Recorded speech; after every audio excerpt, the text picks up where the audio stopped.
Thank you so much for having me here today. Thank you, Alex, for inviting me. It's always a privilege to be able to share some of the knowledge that I've acquired over my professional career with people like yourselves who would benefit from receiving it. So obviously this is a disclaimer, so the advice and the education that I'm giving you here this evening is not intended to replace medical advice, okay?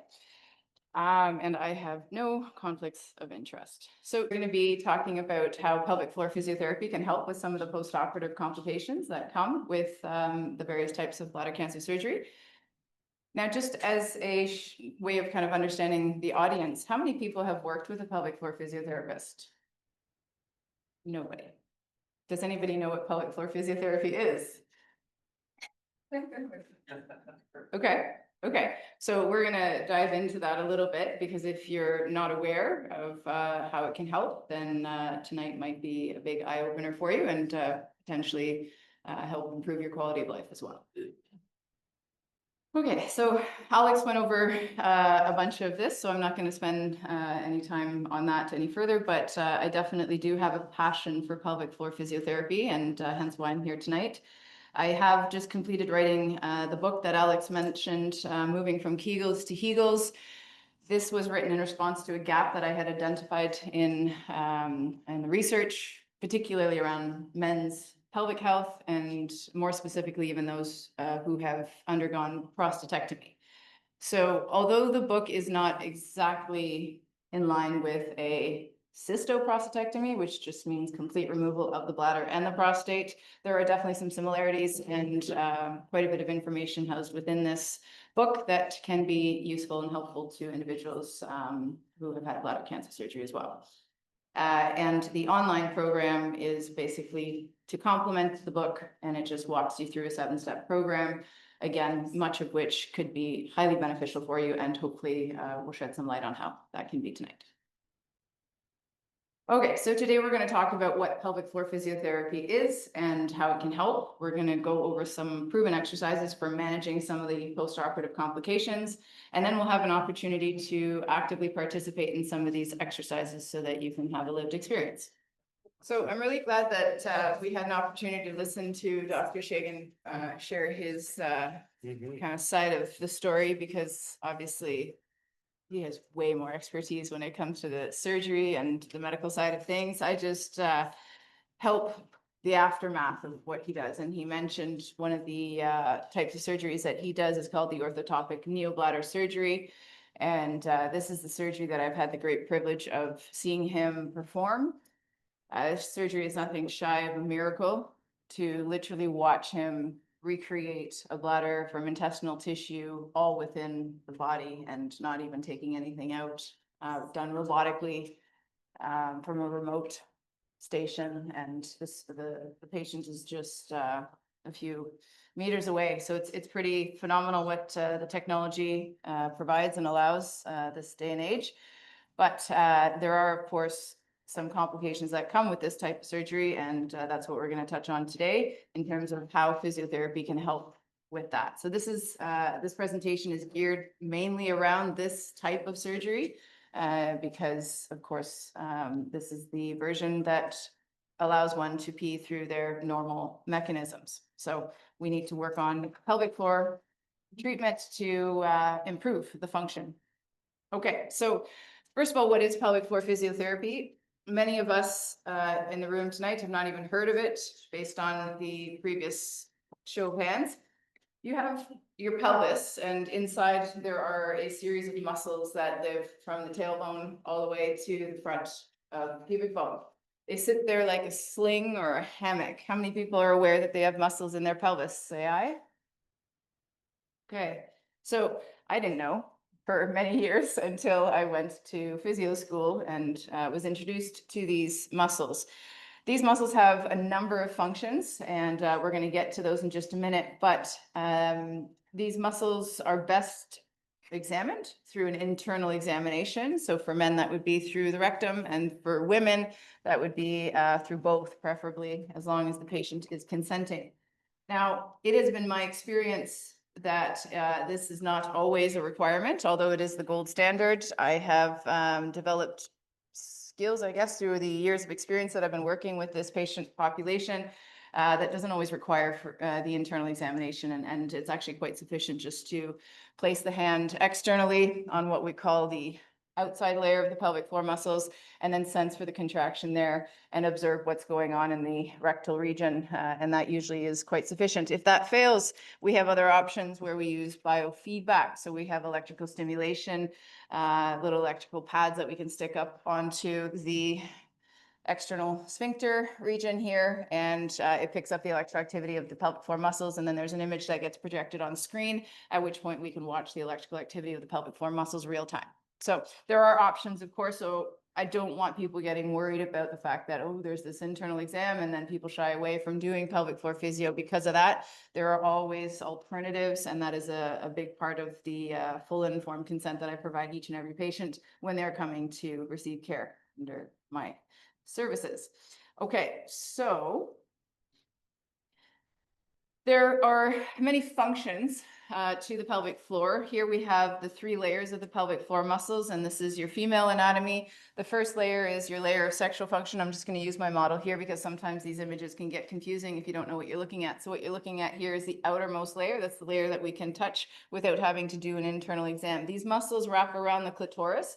The clitoris here, I'm not sure if everyone can see, but it's quite a large organ, unbeknownst to many people. These muscles live on top of the body and the legs, and it's their job to contract around that organ to allow one to have the experience of an orgasm and ultimately pleasure with sex.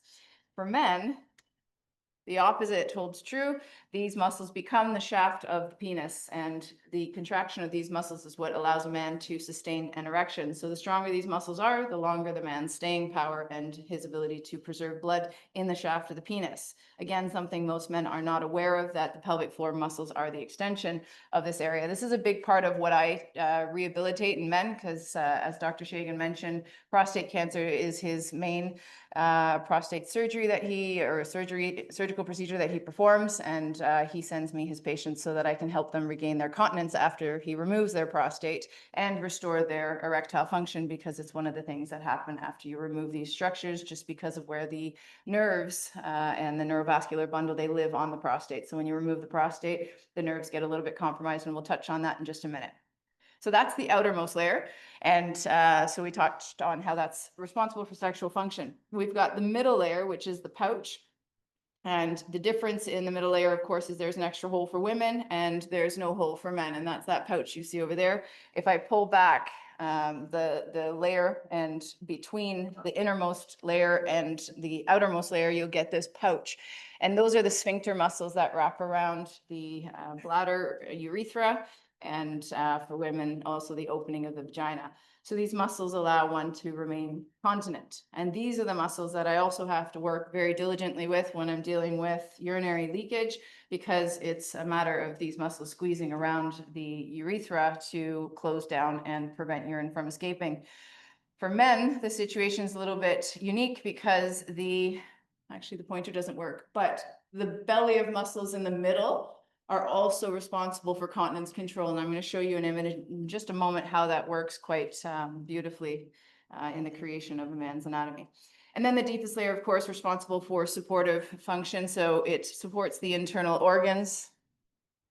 For women, we've got the uterus, the vaginal cavity, the bladder, and the rectum. And they all sit like this, very snugly inside the pelvic floor. And of course, for men, there's the prostate without, of course, the uterus. And it looks something more like that for men. So you've got the bladder, the prostate, and the rectum in white in the black, or in the back, sorry. And beyond supporting those internal organs, they also help stabilize the pelvis. So these guys here, hips, your femur inserts into the holes here on the sides, and also the spine. The pelvic floor is responsible for supporting the spine. And beyond supporting and stabilizing, they also have this pump function, very critical. They work very intimately with your diaphragm. Your diaphragm is your major muscle of respiration, and it lives all the way in here underneath your ribs, and it travels at the back of the body. It's a huge muscle, often underappreciated in terms of its function and many roles in the body.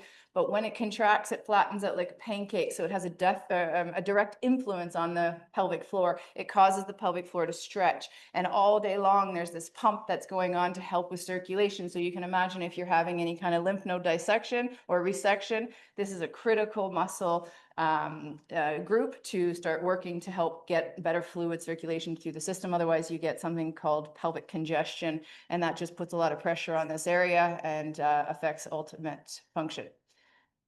So when we are thinking about the specific area with which we want to train when we're trying to restore sexual function and urinary control, we want to look at this urogenital triangle. So you can see there's kind of two triangles that get formed, and we're more concerned with the front.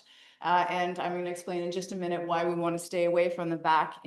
This is real-time ultrasound, and from this we were able to see the actual movement of each of the muscles. So that outermost layer is the bulbar cavernosus, the green under the green arrow, that's your muscles of sexual function. The middle is the sphincter, and then the red muscle is your puborectalis, so that's the deeper muscle layer.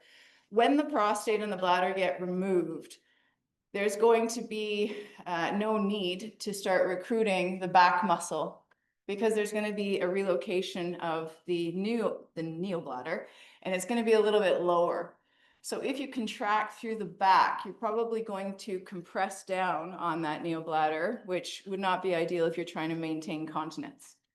And we're going to look at that more specifically. However, if you were trying to void, at that point, then you've got to learn how to use pressure from above, which is why core strengthening is so critical. And we're going to touch on that, while learning to let go of these pelvic floor muscles. So it's not just about, can I strengthen, contract, contract, contract, but can I also coordinate it sufficiently that I can engage my core and relax my pelvic floor to effectively evacuate? Because now the bladder is no longer going to be a muscle, it's going to be made of intestinal tissue. So there's quite a bit of difference when we're dealing with prostate cancer versus bladder cancer. So some of the surgical side effects, we just touched on this. Incontinence is a big one because you have to learn how to use these muscles. So coming preoperatively will obviously help, because you're going to learn how to use these muscles to prevent leakage. And the reality with a study that they conducted is that it's more common for men to leak at night than it is for them to leak during the day, which is the complete opposite of prostatectomies. And the reason for that, again, is just because of the pressure being applied on the abdomen. And that's ultimately what's required to eliminate the contents of this neobladder. And as you're sleeping, the pelvic floor muscles are postural muscles. So when you're upright, they're active, but when you're lying down, they go to sleep. So if you put pressure on your belly, everything comes out. So there's obviously some ways in which you can work around this. And one of the biggest ways is to stop drinking fluids 2 to 3 hours before you sleep, just to reduce the amount of fluid that your kidneys are producing through the night. And of course, avoiding postures like fetal posturing or lying on your stomach. Sorry, if you're a stomach sleeper, you'll have to be willing to make some modifications there. And the best way is to use a body pillow. Again, that keeps your torso from being flexed, so it keeps it straight up. And then also the leg over with the pillow there doesn't cause compression or pressure on the stomach. And so that tends to be, at least what the research is showing, the most preferred method for sleeping and reducing nighttime incontinence.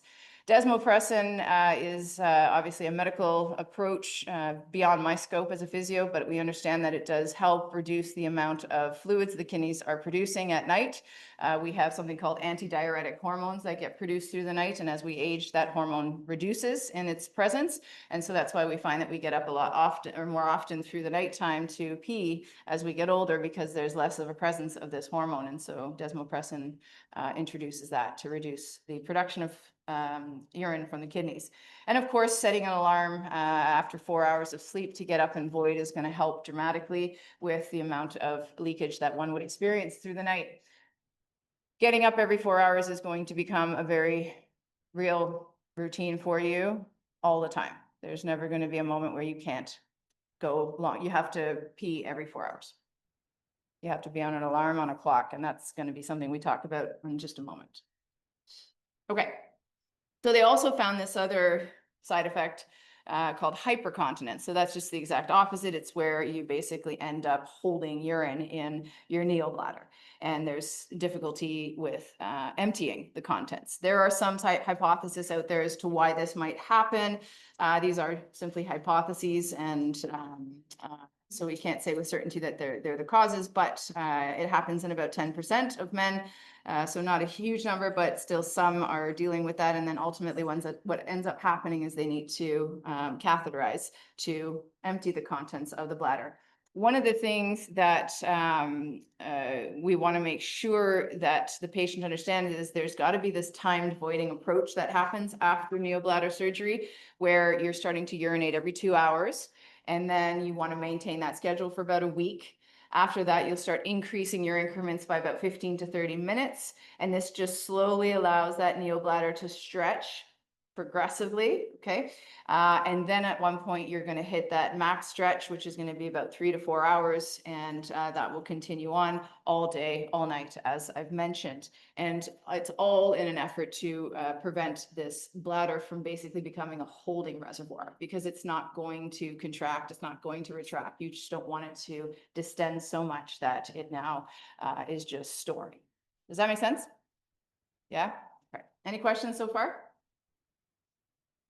All right, so here I am in all my glory on the toilet, showing you how your voiding is going to look like after neobladder surgery. And these are going to be very important tips for you to think about when you're trying to empty. As we mentioned, we need a lot of core strength when trying to void, and then being able to coordinate that muscular contraction from your core and relax your pelvic floor. So a few things is a squatty potty is what you see my feet on. That elevates the knees above the hips, and that's been shown to relax the pelvic floor muscles. Okay, without you having to consciously think about it. Of course, there's an extra little bit required there, but it does help. So it's one way to kind of get you used to the sensation of lengthening in the pelvic floor muscles. But there are strategies in physio that we go through very specifically so that the patient can have that sensation of letting go. And there's very specific poses that I put my patients in so they can experience that. And then the diaphragmatic breathing, of course, is going to be critical, because as the diaphragm contracts, it creates a pressure on the abdominal contents, particularly this neobladder, and then using the abdominal muscles to create that pressure from above. So I just want everyone to try this out. If you take your fist and basically do what I'm doing, and then place one hand on your stomach, and you're going to go ahead and blow like you're trying to blow up a really hard balloon. So don't let too much air escape, but pay attention to what happens into your hand. You should feel a muscular contraction starting to take place in the stomach. Do you feel that? How many people actually tightened in the bottom end? Yeah, so that's where the coordination comes, is can you create force here and then let go down below? And so it takes a little bit of practice. It's not impossible. It just takes some getting used to. And then just like anything in life, if you work it enough, you'll learn how to do it. So it's just muscles. You just got to learn how to use them properly, and they will respond. Using obviously torso rotation, because you see me, I'm twisting. That's only going to help create more tension, more pressure in the torso, and it just helps get that pressure going so that you can more effectively evacuate. The other one is called the Curet maneuver. So what's happening here is this gentleman is finding his pubic bone, and just below or just above, you're going to get into some soft tissue. So if you're not familiar with your own anatomy and sitting, you can probably feel that. If you find your bone and then you just move up slightly, you can go ahead and try it. Get to know your body, get to know where things are located. It's important. You live with this thing all day long, and very few people are familiar with where their anatomy is. And then so if you just kind of push in and you lean forward and forcefully exhale, if you have a bladder and you poke it, the bladder will contract and you might feel like you need to pee. If you don't have a bladder, it's just going to create an additional pressure on this neobladder, and it will help empty out the contents and allow you to void effectively there. Okay, so there's always a way. It's just a matter of kind of getting used to it and then incorporating that into your daily routine. Dr. Shagan showed the new way of doing these types of surgery. In the older days, they were done open, and you can see the amount of scar tissue that was done there. His most recent version is even cleaner than this one, which is what he has also shown today. And the reality, though, is that there's still going to be scar tissue. Even though you see minimal scar tissue, there's still scar tissue going into those areas, and then along with the scar tissue that's going to produce itself in the areas that have been removed. As such, we have to manage scar tissue. And this is one of the things that I find is poorly addressed after surgery, any type of surgery for that matter, not just this surgery, but any abdominal or global surgeries.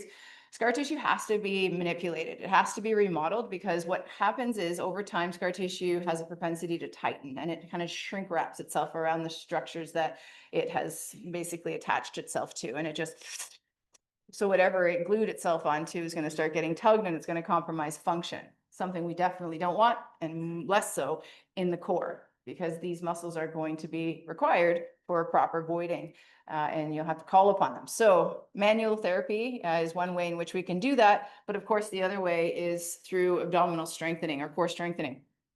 And there are a number of muscles that make up your core. And what we see here is what most people are familiar with is the six pack, which is running from underneath the chest wall. So just in this breastbone region here, and then it goes right down and it attaches onto the pubic bone. But that's not all the core muscles. There are actually 4 layers of core muscles. And as the surgery is being performed, it's going through all those layers. So we have to start thinking about not just doing sit-ups, which I very rarely do with any of my patients. I'm more interested in these deep core muscles there. That massive core muscle right there is the one that is of most interest to me, because it's the one that stabilizes you and holds your entire body together. I call it the glue, or the foundation of your body. It is the walls that make up what we call an inner core. And these 4 muscles here make up your inner canister. So your pelvic floor is the floor. Naturally, the diaphragm is the roof. The multifidus are the muscles that travel through the spine at the back, and then this huge corset muscle. This thing is massive. It's like wearing a girdle, but nobody trains that muscle. Why? I don't know. Probably because they don't know it exists, and or because it doesn't physically move you. In fact, none of these muscles move you. All these muscles do, they just stabilize you. So we have movers that we can physically feel, and they create motion. But these muscles here, when they're activated, they just create stability. Okay, so there's very specific ways in which we would activate these muscles. And again, that's what we do in physio, is we make sure these muscles get strong. The dirty muscles, they're called dirty muscles because they are the muscles that help move poo through you. And so when we want to optimize your bowel function, and we're going to touch on that in just a second, because when you're removing or resecting a piece of colon to create this neobladder, you're going to maybe have some bowel issues afterwards. And so we want to make sure that we facilitate the movement of bowels by ensuring that the dirty muscles are working well, which include your diaphragm, your internal obliques, your rectus abdominis, your transverse abdominis, which is the deep one, and then your iliopsoas, which are your hip flexors, another muscle hugely overlooked. People typically don't go to the gym and say, I'm going to go do some hip flexor exercises today. In fact, I never hear that. Okay, so I just mentioned that post-surgical side effects will also include gastrointestinal issues, or not, I shouldn't say will, it could. And that's, of course, because of the removal of a portion of what Dr. Shagan mentioned was the ileum. And there can obviously be some malabsorption or metabolic changes that come with that. And roughly about 50% of people will experience at least one change in their bowel habits, which can range from flatulence to bloating to constipation and so on and so forth. Fortunately, there are ways in which we can manage these things. And an ILU massage is a really great way to get stools moving through you. It basically follows the movement of the colon and how stools move through your colon. And so on your right side, the stools move up the right side of your colon as they come from the small intestines. They start going up, and then they go across the transverse colon, which comes from right to left, and then they go down the left side into the rectum and out. So as you're doing your ILU massage, you're basically doing 10 I's, 10 L's, and then 10 U's. And you're just trying to move the poo through to help it get to the end chamber, if you will. Then there's a constipation series, which basically uses or calls upon those muscles that we just talked about, the dirty muscles, and it starts using these muscles in a way that are going to start massaging the colon for you through muscular activity and getting stools to move more freely through the system. And there's a routine. You can see some images as what some of these exercises look like, and we walk our patients through this so that they can learn that routine, and there are some videos that they take home so that they can remember how to do it at home daily thereafter. And of course, we can't overlook the importance of a dietitian should there be some issues here, again, beyond the scope of the physio, but we do touch on certain things like fiber and water and movement, and we can review certain, protein and carbohydrates and fat intakes, but of course, we have to refer out when appropriate. Dr. Shagan mentioned how there are lymphatics that get removed in the pelvic area as a result of the possibility of the cancer spreading into this area. So when they remove the lymphatic, what ends up happening is you can get something called lymphedema, which is swelling, and it's basically quite large. It can get pretty uncomfortable, and the legs can swell quite a bit. There's some restrictions and a lot of considerations that people need to think about if they are predisposed to this or at greater risk of having something like this, because your body just can't deal with infection and managing poor circulation as well, because the lymphatic system has been removed. As such, motion is lotion. So again, with physio, we go through very specific movements that allow us to optimize fluid circulation through the system. Now, I was going to get everybody to kind of get up and go through this. I don't know how people feel about wanting to move a little bit. If you're wanting it, you have to probably get onto the stairs, and we can kind of just get our bodies moving a little bit. It looks like everybody's game. People don't want to sit much longer, so that's good. So the first thing there, it says it's diaphragmatic breathing. So first, before we even get started, I'm going to ask everyone to place a hand on their chest and a hand on their abdomen. Okay. Now, take a deep breath in and then let it go. I'm just looking here. Go ahead and then take another deep breath in and then let it go. Okay, so as you're breathing, what hand do you feel moving? The top one or the bottom one? Okay. Many of you might feel the top or the bottom one moving, but in reality, when I'm watching you, I'm seeing a lot of this. And we've been trained to suck in, to look thin when we breathe in, right? That's not good. We don't want that, because we want the diaphragm. As I mentioned, the diaphragm flattens out like a pancake when we inhale if we're using it properly. So as we inhale, there should actually be something called 360 breathing that happens. So your belly expands and your ribs go out sideways. If you're not sure whether that's happening, place your hands on your ribs and take a deep breath in and see, do your hands move out sideways when you breathe in?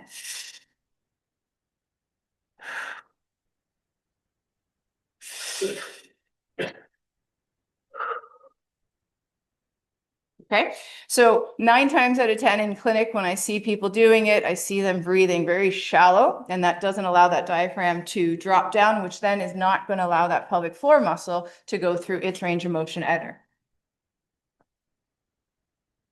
So we're going to start with 10 deep breaths in and out, trying to focus on getting that breath to go down nice and low. Excuse me. Okay, here we go. Nice deep breath in. And then letting go. Again.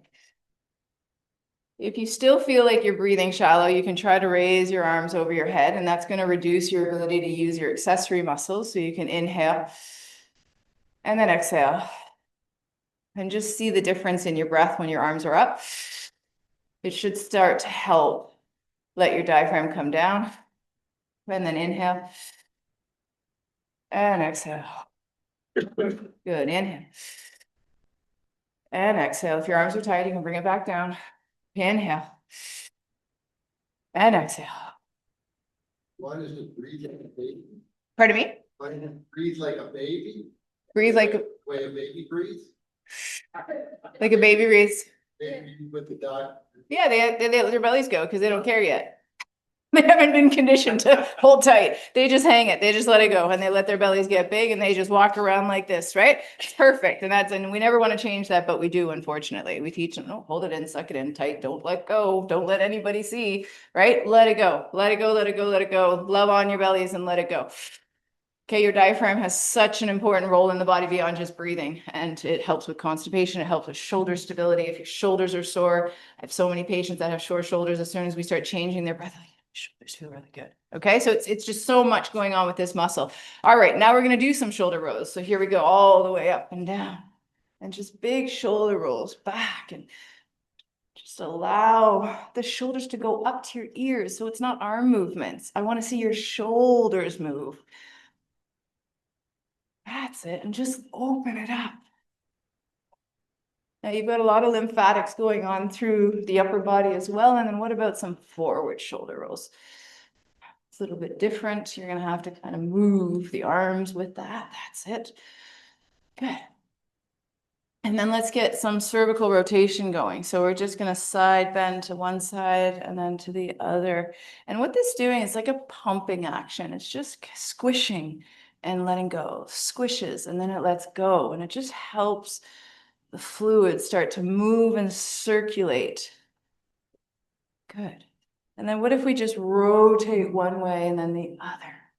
And just get that pumping action. Now you're just kind of wringing out a rag full of water and you're just helping that fluid to circulate through.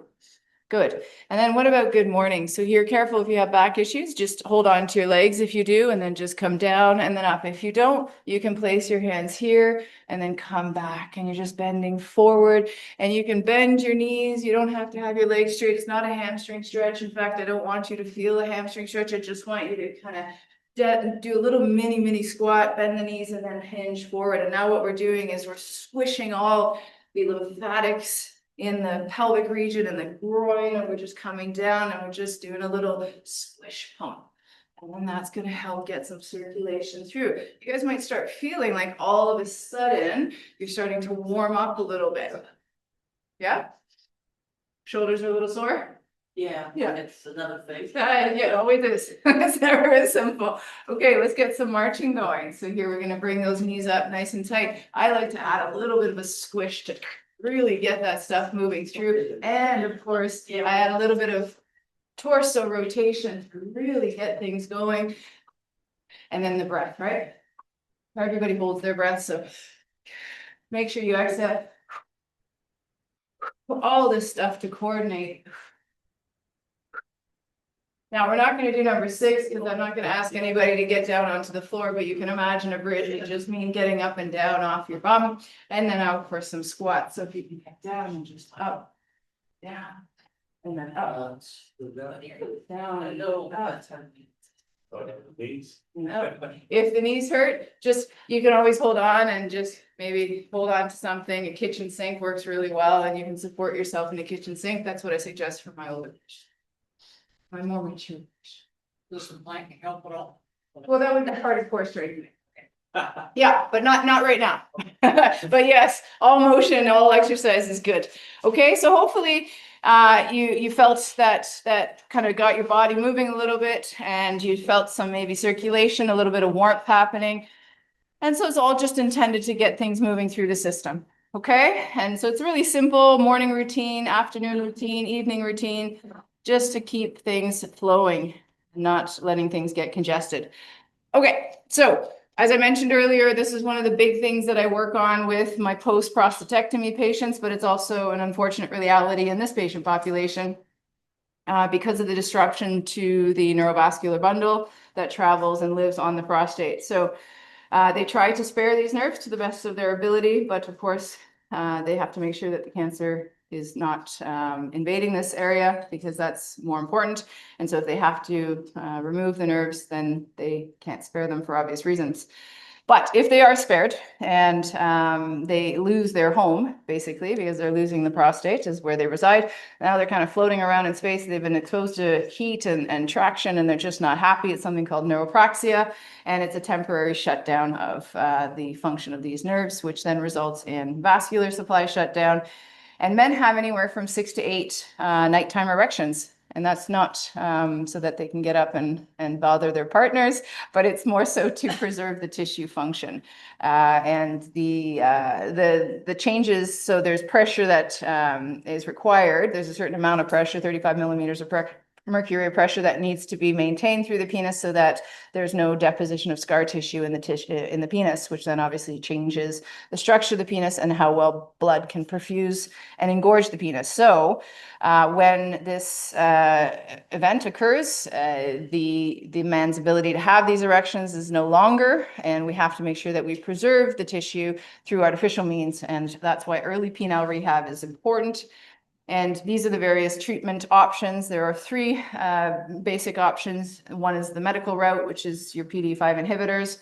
You'll talk to your doctor about that, and we can set up a requisition for initiation of these. And then there's the obvious one, which is the pelvic floor exercises. We touched on why, because they're responsible for sexual function. And then the vacuum erection device, which is a big one that I teach my patients how to use. I ask their partners to often come around or come join them with that appointment so that they can also learn how to utilize this device with confidence so that it's not so cumbersome when partners are engaging in intimate moments with their counterpart. And so the one that I tend to use now is the vacuum erection device. I probably should have brought it today, but I didn't. Anyways, it's the one. It's the taller version there, and I have used other ones in the past, and I can't say that I found anyone's as good as the Androvac.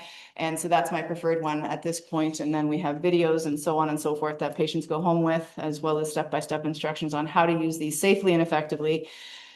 Intracavernosal injections are another option, medical, of course. These ones, I always tell my patients to use the pelvic floor exercises, the pump, and various massaging techniques that I teach, perineal massage and actual penile shaft cross-friction massages and specific techniques to keep the blood flowing through these spaces when it can't happen naturally. Then I ask my patients to consider the intracavernosal injections because it does help to optimize the results that one would get with the ICI approach. Often men will say that, they just keep injecting more and more and more, and they're not having the effect that the desired effect that they're hoping to get from the injections. The injections are also costly. And the pump is also costly, but it's only a one-time fee. So by the time you end up using more and more units of the injection, you end up paying much more than you would if you just got the pump, and then you could reduce the amount of units required for the injection therapy. So a very important part that we touch on in physio as well, because of course this can have a huge impact on a man's quality of life. And then the pelvic floor muscle training, I alluded to the importance of this for the various reasons that we've talked about, but preoperative training is always in a patient's best interest because it can significantly reduce the postoperative complications. When you can learn how to use these muscles ahead of time, you're better off with respects to being able to recruit or call upon them after they've undergone a little bit of trauma. And then if you unfortunately did not get an opportunity to get to a physio ahead of time and start working on these muscles, then post-operatively is highly encouraged. And that would happen about 3 weeks after catheter removal. And as you can imagine, lifelong adherence is required because if you don't use it, you lose it. And these are muscles just like anywhere else in the human body. If they're not something you continue to strengthen over time, they will lose their function. So what I think we can do now is we can try to learn the Hegel. So the book that I wrote, Moving from Kegels to Hegels, was written because what happened in 1940, Dr. Arnold Kegel developed this technique for postpartum and postmenopausal women who were dealing with incontinence. And he developed this contraction that was basically this kind of all or nothing back to front contraction to restore a woman's ability to control any loss of urine after having had children. However, what ended up happening is they basically extrapolated this approach and they said, well, men are having incontinence, and so we'll just use the same approach on them. And so they tried that, and there was some promising, I guess, in evidence in the beginning, but very quickly it was shown to be not effective to use this same approach in this patient population. So what they had to do was come up with a refined approach to doing this. And that's why instead of calling it a Kegel, I've called it a Hegel. And the Hegel is because it targets the urogenital triangle, which is the front triangle. And I had shown you that image at the very beginning. That's the area that's responsible for your urinary control and sexual function. And that's really the area we're concerned with. So it requires a more precise and focused contraction, and not just this all or nothing back to front contraction, which can actually cause leakage if it's done that way after surgery, because the anatomy changes. So the Hegel essentially requires one to position themselves in such a way that if you guys are wanting to try it, I'm happy to go through that with you. Would you like to try it out? Sure. Okay, so everyone will come to the front of their seats. And you want to sit so that you're sitting on these two bones. Okay, those are your sit bones. And your perineum, that front triangle, would be in the front of those sit bones. And then the part we don't want to use would be in the back. So if you're sitting on those sit bones and you just tip your body forward. So I would suggest you place your arms on the desk in front of you. And you want to make sure your posture is upright. You don't want to be slouching. Now look at everybody change.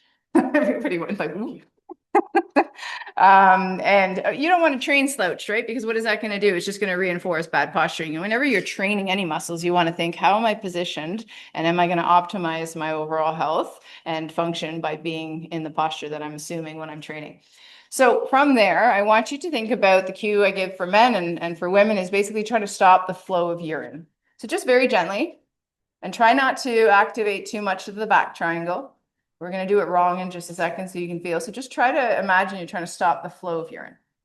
For men, if you're trying to pull your penis in towards your body. Can everybody feel some movement going on between the two sit bones? You should feel like a tightening. It's not creating any movement. If your bum is moving, if you feel your bum contracting, if you feel your abdominal area contracting, you're doing it wrong. And that's something that when I hook my guys up to biofeedback, the core usually takes off and the pelvic floor falls behind somewhere. And then obviously you're creating a pressure imbalance and then you have some incontinence there. But you want to make sure that the body is quiet. And so it's just a very gentle contraction and you're just going to squeeze, release, squeeze, release. We're going to try to do 10 at a rate of 1 per second. So this is power. There's two types of muscle fibers in the pelvic floor responsible for power, and there's certain activities that call upon power, and then there's some muscles that are responsible for endurance. So we're going to do both types. Ready? So we're going to go at a rate of 1 per second. Here we go. 1, 2, 3, 4, 5, 6, 7, 8, 9, 10. How many people got 10? Nice. Usually it's a little sluggish, right? Usually it's not quite as sharp. And then the question is, did it relax in between each set, or were they just kind of quick? Was there a full let go and then a contract, a full let go and a contract, or was it just kind of that way, right? So we've got to make sure it completely lets go. So you're doing a full range because we want to develop strength from end to end, not just here. Okay, so there's variations to it and we have to make sure we really refine that technique.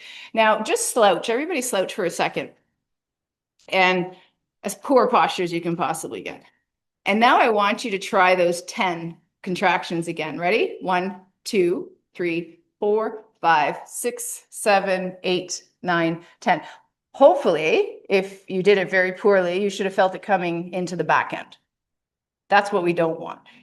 Okay, so that's why it's so critical to be able to have the mobility and flexibility through your torso, your spine, your hips, and be able to access that place. 9 times out of 10, I got people that are so stiff through here that to get even to the front of that triangle is very difficult. And that's where step 3 of my Prostate Pro program comes in, where we look at posture and pelvic mobility. And we start working on that to allow for greater access to this area of the pelvis. And then the other one would just be holding on to that contraction for 10 seconds. So you're welcome to try that in good posture. And then you can try and just kind of hold. It doesn't need to be at 100%. You should be able to carry a conversation while you're holding. You should be able to breathe, and you should be able to hold that. Now, it gets more challenging, of course. This is all very basic. You're sitting, you're not moving, you're not counting, you're not talking, and you're just focusing. Now, all of a sudden, I'm going to get you to do all of that while you're marching, while you're walking, while you're lifting, while you're coughing, while you're talking, while you're doing all kinds of things. And then that's where it gets really fun. Okay, so that's basically how your Hegel gets started. When we introduce people to the Hegel, it's just as simple as what I just did, and then we take off from there. Yeah, so ultimately, that's kind of the basic introduction to what pelvic floor physiotherapy can do for someone in this circumstance, having a neobladder. And remember that it's important to use proper technique when executing these exercises. If you have the opportunity to come ahead of time to get these muscles prepared for the surgery and then reduce post-operative complications, that's always a benefit to you. The other thing is that you want to remember that there's a lot of other things that are involved in terms of just moving your body to get the lymphatic going, to get your core strong, to manage scar tissue, to improve your GI motility, and then ultimately improve your voiding mechanisms. Yeah, and so that I'm going to leave it at that. Are there any questions from the audience?